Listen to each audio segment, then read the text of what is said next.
Hello everyone. So we are back with episode number 5 of chapter number 6 Life Processes Transportation and Animals. ठीक है, ये topic हम with in 8 minutes मस्त तरीके से फटाक से कंप्लीट करेंगे. और जो ट्रांसपोर्टेशन एंड एनिमल्स हैं, बात होगी ब्लड की. भाई देखो, कोरोना के चक्कर में सारा ट्रांसपोर्टेशन हो गया था ठप, लेकिन अपनी बॉडी में काम हो रहा है फुल ऑन. ट्रांसपोर्टेशन वर्ड ही सुनते ही माइंड में आता है ब्लड, हमारा खून. ये जो ब्लड है ना, ब्लड के अंदर फ्लूइड मीडियम है, फ्लूइड प्रेजेंट है और उस फ्लूइड का नाम है प्लाज्मा. और ये जो सारा का सारा जो प्लाज्मा है ना, ये सारा खजाना लपेटे हुए है हमारे ब्लड सेल्स को लेकर बैठा हुआ है. और ब्लड सेल्स कौन कौन से होते हैं बताओ बताओ. आरबीसीज अपने रेड ब्लड सेल्स, डब्ल्यूबीसीज वाइट ब्लड सेल्स और प्लेटलेट्स. तो ये जो है प्लाज्मा अपने अंदर ये सारे सेल्स को लेकर बैठा हुआ है और यही सब ट्रांसपोर्टेशन कर रहे हैं, यही सब सर्कुलेट कर रहे हैं सारा मटेरियल.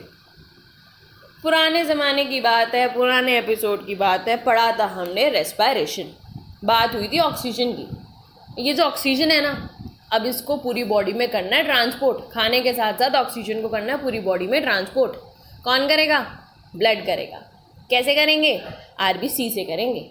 अब भाई पंपिंग मशीन भी तो चाहिए ना, कहाँ से लाएंगे पंपिंग मशीन? तो जी अब बात आती है पंपिंग ऑर्गन की.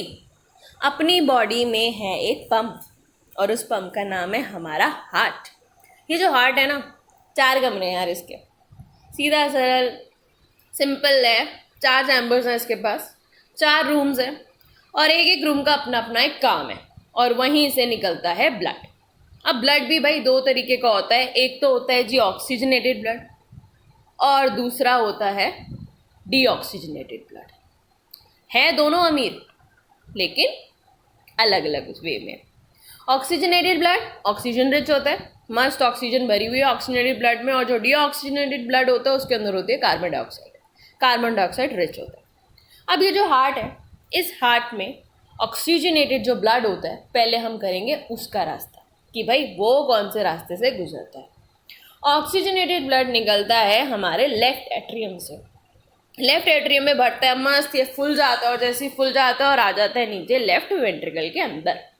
और जैसे ही लेफ्ट वेंट्रिकल में आता है वो एक झटके से पंप मारता है और एकदम से कॉन्ट्रैक्ट होता है और सारा ऑक्सीजनेटेड ब्लड कहाँ जाता है? बॉडी में. समझ आया? इसी तरीके से बात आती है हमारे राइट एट्रियम की. अब ये राइट एट्रियम कौन सा ब्लड लेके जाता है? जो राइट एट्रियम होता है, देखो भाई, वो डीऑक्सीजनेटेड ब्लड लेकर जाता है. राइट एट्रियम से ब्लड आएगा, मस्त भरेगा वो भी. उसके बाद आएगा राइट वेंट्रिकल के अंदर और राइट वेंट्रिकल जैसे ही कॉन्ट्रैक्ट होगा, पिचकेगा और वो सारा जो डीऑक्सीजनेटेड ब्लड है कहाँ जाएगा? लंग्स के पास जाएगा फॉर ऑक्सीजनेशन. मस्त उसमें ऑक्सीजन भरने के लिए कहाँ लेकर जाएंगे उसको? लंग्स में. देखो भाई, ये जो वेंट्रिकल्स होते हैं ना, वेदर इट्स राइट और लेफ्ट, पढ़ा हमने. जो लेफ्ट वेंट्रिकल होता है वो क्या काम करता है? वो भाई बॉडी में लेके जाता है ऑक्सीजनेटेड ब्लड. राइट वेंट्रिकल का क्या काम है? लंग्स में पहुंचाना है उसने डीऑक्सीजनेटेड ब्लड. इनकी ना जो वॉल्स होती है ना, बड़ी थिक होती है. थिक इसलिए होती है यार, कॉन्ट्रैक्ट करके इन्होंने ब्लड को करना है, भेजना है आगे. और इनमें लगे होते हैं गेट, वेल्व्स. गेट इसलिए लगे होते हैं जस्ट टू इंश्योर दैट कि जो वो ब्लड है, वो जो डीऑक्सीजनेटेड और ऑक्सीजनेटेड ब्लड है, इट डजंट फ्लो बैकवर्ड, वापस ना आए.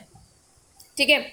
तो जी अब कहाँ से भाई? पाइप का सिस्टम भी तो होना चाहिए ना. पढ़ेंगे अभी, वो भी पढ़ेंगे. हार्ट हमारे 4 चैम्बर्स होते हैं. 4 चैम्बर्स देखो भाई इसलिए होते हैं बर्ड्स और मैमल्स में. ठीक है, हम मैमल्स है ना.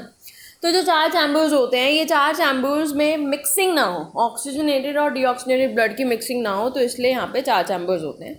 क्योंकि भाई अपन को चाहिए एनर्जी, और एनर्जी को चाहिए to maintain our body temperature. हमारा बॉडी टेम्परेचर खुद से मेंटेन नहीं रह पाता and we use excess of energy to maintain our body temperature. लेकिन कुछ होते हैं एक्स्ट्रा ऑर्डिनरी, जिनको ज़रूरत नहीं है अपने बॉडी टेम्परेचर को मेंटेन करने की. वो होते हैं एम्फीबियंस और हमारे रेप्टाइल्स. इनके पास होता है 3 चैम्बर्ड हार्ट, मतलब 3 कमरे हैं इनके पास. मस्त इसमें मिक्सिंग हो जाती है. इनको कोई ज़रूरत नहीं है इनको अलग अलग सेपरेट करने की, कोई नीड नहीं है, क्योंकि इनको इतनी ज़्यादा एनर्जी की नीड नहीं है, तो मिक्सिंग चलती है इनके. अब जो ये ब्लड है ना भाई, ब्लड में भाई ब्लड को पाइप सिस्टम चाहिए, कहीं ना कहीं से तो ट्रैवल करेगा ना. सर्कुलेशन के लिए पाइप तो चाहिए ना. तो भाई ब्लड हमारी ब्लड वेसल्स के थ्रू होता है कैरी. ये जो ब्लड वेसल्स होती हैं ये 3 तरीके की होती हैं। पहली होती है आर्टरीज, दूसरी होती हैं वेन्स, और जो हमारी तीसरी है दैट इज योर कैपिलरीज। अब पढ़ेंगे एक एक का फंक्शन। आर्टरीज जो होती हैं वो ऑक्सीजनेटेड ब्लड को कैरी करती है, जो भी ऑक्सीजन से भरा हुआ ब्लड होता है ना, मस्ट ऑक्सीजन रिच ब्लड, उसको करती है कैरी। वेन्स करती है डीऑक्सीजनेटेड ब्लड को कैरी। इनको इतना वो नहीं है, ये जो है डीऑक्सीजनेटेड ब्लड कैरी करती है। लेकिन जो कैपिलरीज होती हैं भाई, अब देखो आर्टरीज और वेन्स टिश्यूज तक जाती हैं, उसके बाद सेल में जाती हैं कैपिलरीज। ठीक है, कैपिलरीज जो होती है वो इंटरसेलुलर स्पेसेस में जाती है और मस्ट ऑक्सीजनेटेड ब्लड सेल को देती है और सेल से ले लेती है deoxygenated blood. One wall thick होती है, मस्ट अपना डिफ्यूजन ऑस्मोसिस के थ्रू ब्लड होता है एक्सचेंज। अब ये जो ब्लड है ना, हमने बड़ा ब्लड वेसल्स के थ्रू कैरी करता है, ब्लड वेसल्स इनको ट्रांसपोर्ट करते हैं, सर्कुलेट करते हैं। तो जो ब्लड वेसल्स सर्कुलेट करते हैं, अब इसमें ना लीकेज की होती है दिक्कत। अब ये लीकेज अगर बाय चांस हमारा ब्लड लीक हो गया तो कौन समेटेगा भाई? वो समेटता है हमारे प्लेटलेट्स।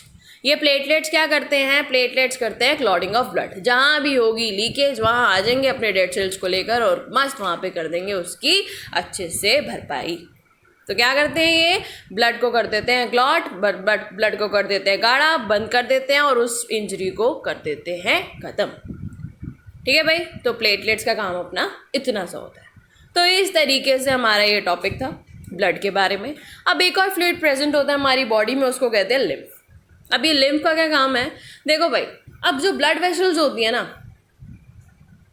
ब्लड कैपिलरीज जो होती हैं, ब्लड कैपिलरीज के अंदर जो भी हमारा ब्लड है उसमें से ना कुछ लीकेज होती रहती है, वो रिलीज करता रहता है। क्या क्या रिलीज करता रहता है? प्लाज्मा रिलीज कर देता है, ठीक है, प्रोटीन्स रिलीज कर देता है, थोड़े बहुत उसके ब्लड सेल्स भी रिलीज होते रहते हैं हमारे इंट्रा सेलुलर स्पेसिस में। इंटर जो सेलुलर स्पेसिस होता है ना सेल का, उसमें क्या होता रहता है? प्लाज्मा, प्रोटीन और ब्लड सेल्स जो होते हैं वो रिलीज होते रहते हैं।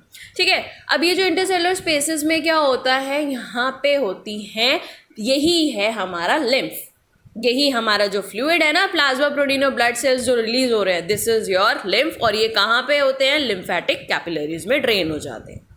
तो जी ये था transportation in animals. With in 8 minutes you have revised all the important topics, all the important points है।